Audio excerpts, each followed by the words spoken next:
Hamster combat 8 July daily combo 5 million coin কীভাবে ফ্রিতে নেবেন দেখিয়ে দিচ্ছি। প্রথম কম্বো কার্ডটি হচ্ছে পেয়ার অ্যান্ড টিমে দিবেন, তারপর নিচের দিকে যাবেন, নিচে যাবেন, এখানে দেখুন সিকিউরিটি টিম, এটি যে কোনো একটা লেভেল আপগ্রেড করে নেবেন।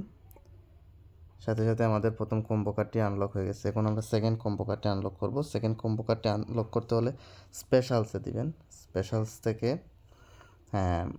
নিচের দিকে যাবেন,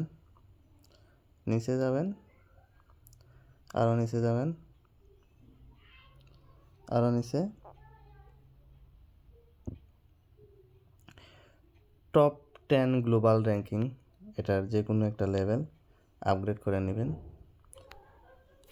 সেকেন্ড কম্বো কার্ড আনলক হয়ে গেছে। এখন একদম লাস্ট কম্বো কার্ড যেটি আনলক করবেন সেটির জন্য আবারও স্পেশালসে যারা অনলি ফর বেস্ট লেফট এটা আপগ্রেড করেন নাই তাদের নিউ কার্ডে থাকবে। আমি যেহেতু একবার আপগ্রেড করে ফেলছি, এটি আমার মাই কার্ডে চলে আসছে। এটি যে কোনো একটা লেভেল আপগ্রেড করে নেবেন। সাথে সাথে আমাদের 5 মিলিয়ন কম্বো কার্ড আনলক হয়ে গেছে। টেক দ্য প্রাইজে দিলে পুরো ব্যালেন্সটা আমাদের মেইন ব্যালেন্সে অ্যাড হয়ে গেল। তো এই ছিল আজকের ভিডিও। আই হোপ ভিডিওটি আপনাদের উপকারে আসছে। আজকে পর্যন্তই, টাটা।